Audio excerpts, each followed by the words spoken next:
Miquel Mújica.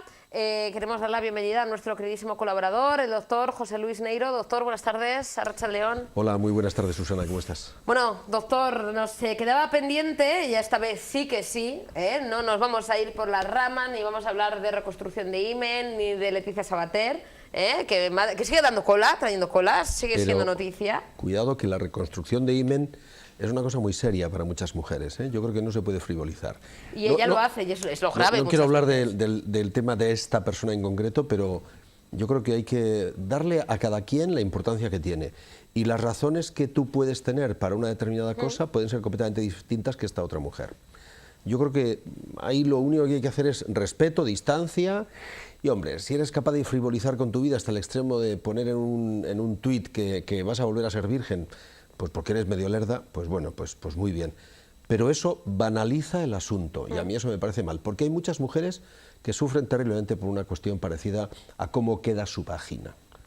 Si le parece, doctor, ya se me está ocurriendo un tema para los próximos programas, que es, vamos a decir, la cirugía reconstructiva, pero no del Imen, sino hay muchas mujeres, y sobre todo yo creo que en países, en Brasil, ciertos países, en Latinoamérica, que bueno, tienen ese culto al cuerpo y se hacen esas operaciones. No vayas tan lejos, no vayas tan lejos. Uy, bueno, incluso aquí. Claro. Y quiero que en sucesivos programas, le parece el siguiente o los siguientes programas, hablemos de esas intervenciones. Bueno, que la gente tenga la información. Luego, oye, cada cual es libre de tomar esa decisión, para que quede bonito, bueno, quede bonito para el bikini, para no el bikini, o para lo que le dé la gana, pero que sepa que luego tiene también un posoperatorio, los cuidados que hay que hacer. Hablamos cuando quieras. Perfecto. Pero se nos queda pendiente, doctor, siguiendo con el tema del embarazo, esos cuidados especiales que deben tener mujeres, bueno, mujeres vamos a decir, con embarazos de riesgo, mujeres con ciertos problemas, mujeres celíacas, o que tienen diabetes, o que tienen, bueno, pues diferentes enfermedades. ¿Qué cuidados especiales o qué tienen que tener en cuenta? Porque, bueno, por supuesto se pueden quedar embarazadas, lógicamente, pero que tienen que tener un cuidado especial y un seguimiento, y sobre todo su ginecólogo tiene que estar muy pendiente, muy encima. Sí, realmente nosotros hemos cambiado un poco nuestra forma de hacer, porque hace unos años hablábamos de embarazos de alto riesgo y decíamos que determinados embarazos eran de alto riesgo. E incluso todavía en algunos hospitales, yo creo que un poco antiguos, se sigue manteniendo un concepto un poco etéreo de consultas de alto riesgo, como si una mujer, por tener una determinada enfermedad, tuviera más riesgo que otra. Y cuando uno se para a mirar los datos estadísticos de los resultados perinatales, por ejemplo, del resultado perinatal más terrible, que es que se muere el niño, ¿no? Eso es un resultado perinatal imposible de asumir, o sea, no solamente a nadie le gusta, sino nadie es capaz de asumir que se haya muerto tu niño con 8 meses de embarazo, con 9 meses de embarazo, o recién nacido. Eso es una cosa terrible, terrible.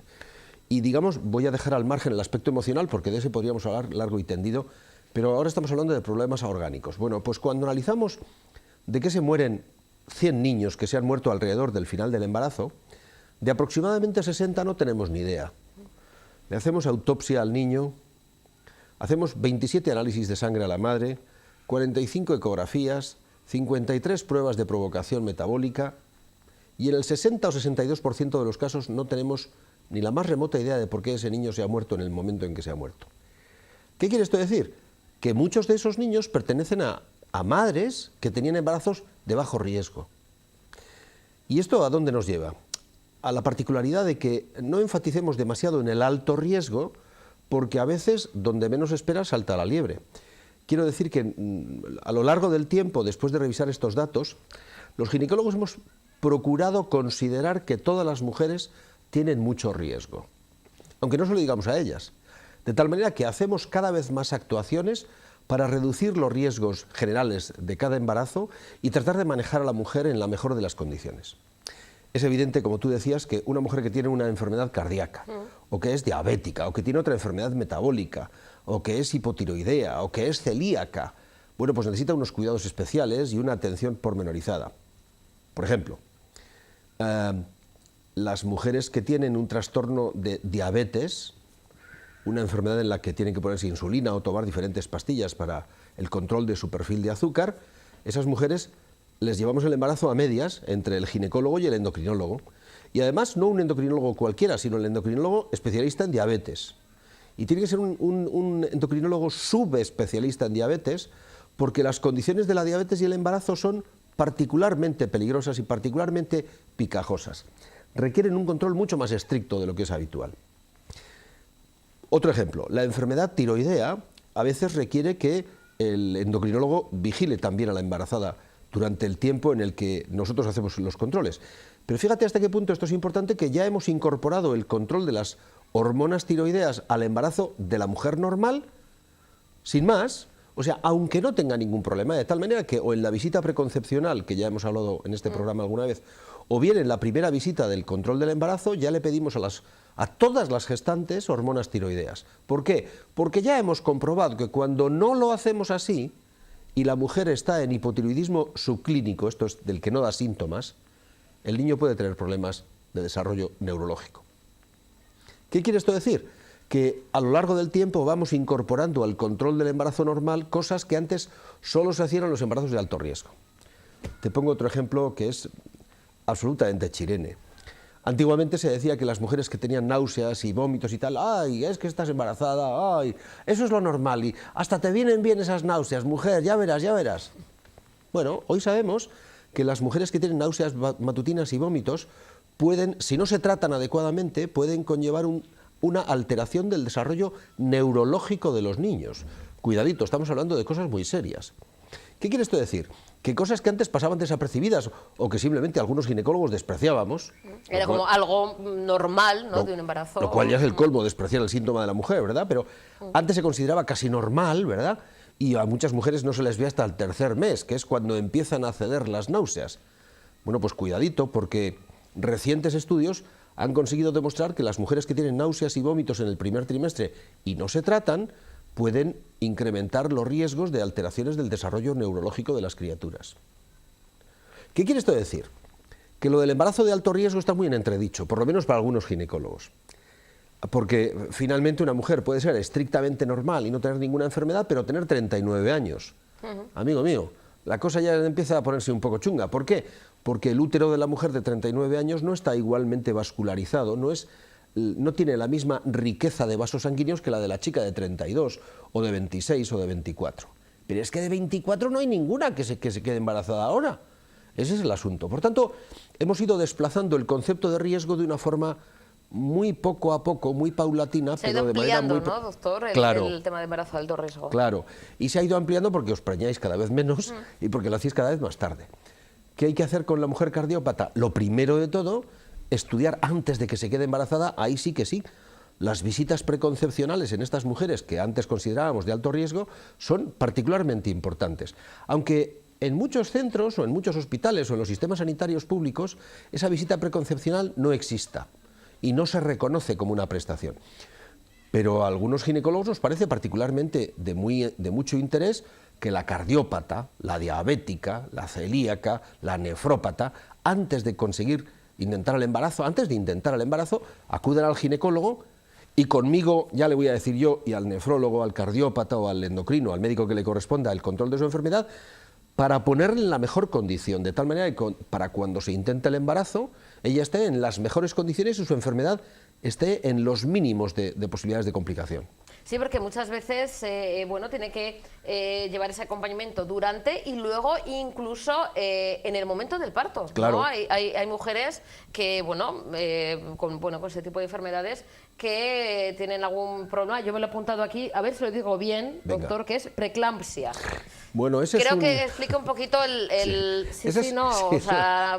tocamos madera, eso pero es para tocar madera porque es una de las sí enfermedades. que puede pasar. La preeclampsia o la eclampsia es un conjunto de trastornos que tienen que ver con la hipertensión inducida por el embarazo.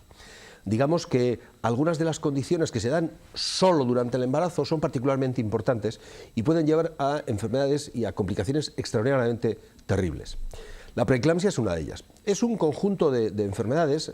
Hay una tríada clásica que dice que a la mujer le sube la presión arterial, acumula edemas en las extremidades o en cualquier lugar del organismo y puede llegar incluso hasta el edema agudo del pulmón, cuidado. Y en tercer lugar, además de eso, pierde proteínas por la orina. Quiere decir que su riñón colabora en el trastorno dejando eliminar demasiadas proteínas por la orina. Con lo cual la señora se queda sin proteínas en la sangre. Todo esto por el embarazo, porque puedes... Todo esto por una porque puede ser una mujer totalmente, incluso sana, absolutamente normal, lagarto, pero puede ser sana... De las que no era de alto riesgo. Exactamente. Ahí está. O sea, que... Este es el ejemplo típico de una enfermedad que puede complicar brutalmente el embarazo en la mujer que incluso no era hipertensa, porque la hipertensión previa al embarazo hay que diferenciarla claramente de la eclampsia y de la preeclampsia. Hablamos de preeclampsia, en realidad ahora más modernamente hablamos de trastornos inducidos, trastornos hipertensivos inducidos por el embarazo, de tal suerte que la hipertensa crónica no suele tener una preeclampsia. La hipertensa crónica es una mujer a la que su cardiólogo o su nefrólogo le pone su tratamiento, le controla la presión arterial y le mantenemos ese tratamiento hipotensor durante todo el embarazo. En la preeclampsia normalmente la tensión tiende a ir subiendo al final del primer trimestre y sobre todo en el segundo trimestre, como expresión de un daño vascular. O sea, porque el embarazo de la hembra humana es lo que sean sus vasos sanguíneos. Yo suelo decir algunas veces cuando explico esto que los chicos, los varones, solo hacemos nuevos vasos sanguíneos cuando tenemos que fabricar tumores, cánceres, o cuando tenemos que reparar heridas. No hacemos nuevos vasos sanguíneos en otras circunstancias. Sin embargo, la mujer tiene hasta 4 procesos distintos de neoangiogénesis. Neo, nuevo, angiovasos, génesis, creación. O sea que las mujeres, además de para hacer tumores, también, y para reparar heridas, tienen 4 procesos fisiológicos estrictamente normales en los cuales crean nuevos vasos sanguíneos. El proceso de la ovulación y el desarrollo folicular, el proceso de la implantación embrionaria, el proceso de la placentación y simplemente el proceso de la menstruación. ¿Qué quiere esto decir? Que en cada una de esas 4 oportunidades, el proceso, que además se dan mensualmente, ¿verdad? Porque tú ovulas, o las chicas hacen desarrollo folicular todos los meses. Bueno, pues cada mes la mujer se pone en riesgo de que eso se provoque con alguna pequeña alteración y que en la neoangiogénesis haya un exceso o un defecto de función y se provoque alguna alteración. De hecho, cuando hay alteraciones de la neoangiogénesis en el desarrollo folicular, aparecen los quistes de ovario. Y ahí tenemos una explicación de por qué las chicas tienen a veces quistes de ovario y los chicos no tenemos quistes en los testículos. 2. Algunas mujeres abortan al principio del embarazo y puede ser por causa del propio embrión, pero también de los vasos sanguíneos de la matriz que no están creando suficientemente bien la implantación. También es posible que después de la implantación haya sucedido un exceso de función en ese proceso de formación sanguínea o un defecto de formación de vasos sanguíneos, un exceso o un defecto. Si hay un exceso de implantación como consecuencia de esa alteración, aparece una enfermedad muy seria y muy grave, que tampoco hay por qué asombrar a nadie, que es el acretismo placentario. La placenta se muerde, se queda corroyendo la pared del útero y tiene problemas de nutrición la criatura e incluso en el momento después del nacimiento, cuando sucede el alumbramiento, esa placenta no se suelta y a veces tenemos que llegar a extirpar el útero. Cuidado. Pero si la implantación es por defecto, en vez de por exceso, por defecto, aparecen los trastornos hipertensivos del embarazo. Aparecen los crecimientos fetales retardados. Quiere esto decir que las cosas que suceden en el momento de la implantación, cuando la señora todavía estaba de copas y no sabía ni que se iba a quedar embarazada, tienen trascendencia posterior. Una trascendencia que puede llevar incluso a que el niño se desarrolle en malas condiciones a partir del segundo o incluso al principio del tercer trimestre. ¿Qué quiere esto decir? Que es muy importante planificar los embarazos. Y es muy importante prestar atención como si esta paciente concreta fuera de muy alto riesgo.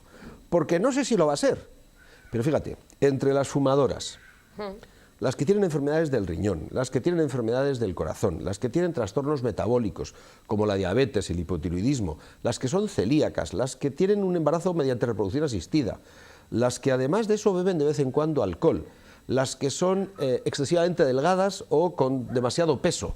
Como la reina Leticia, que mucha gente que se pregunta si es posible, y bueno, da a luz a 2 niñas. niñas. Sí, sí.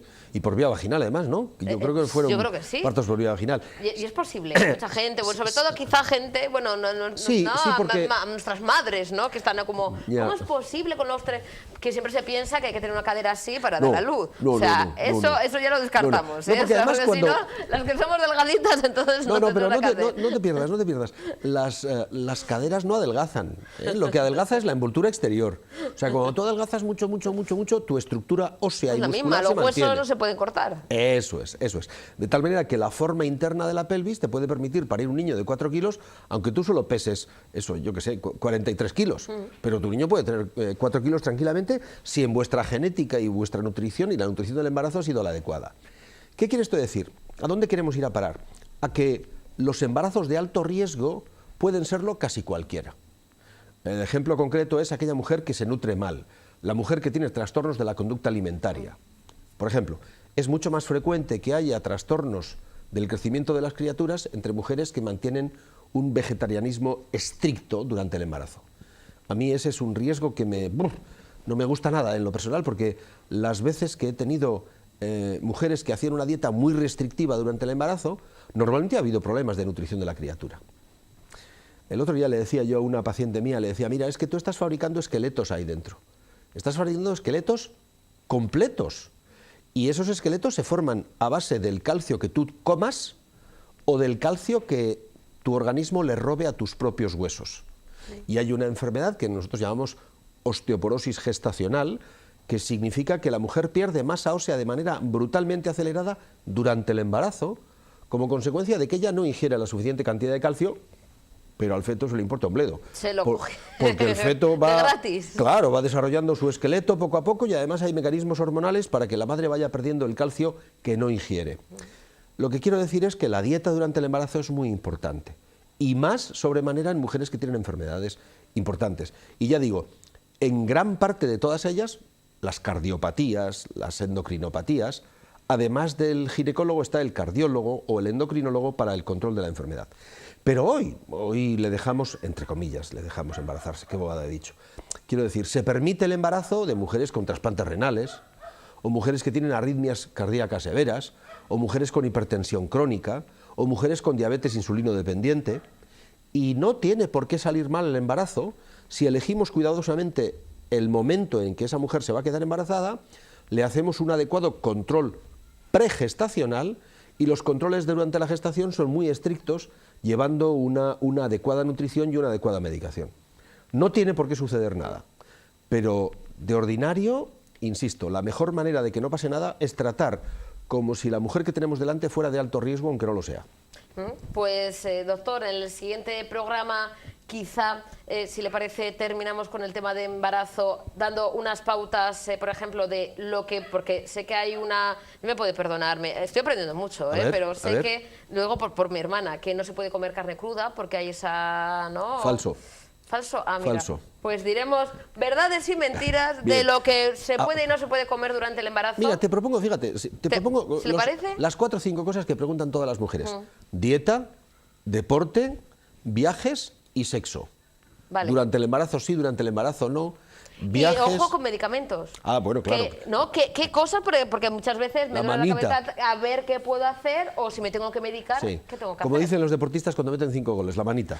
Viajes, sexo, deportes, medicinas y ¿cuál era la otra? Y dieta. Y dieta. Okay. Vale, hecho. Terminamos con el tema del Para embarazo el martes próximo que viene. programa, el Hecho. martes que viene. Y en el siguiente hablamos de esa cirugía de reconstrucción vaginal. Muy bien. Exactamente. A ver cómo Fenomenal. va la cosa. Doctor, muchísimas gracias. Un placer para mí. Como siempre, un placer. Gracias, Susana. Nos vemos mañana a las 5 de la tarde aquí en Objetivo Vizcaya. Gracias por habernos elegido, por haber estado con nosotros en esta tarde. Mañana nos volveremos a ver. Un besito. Agur.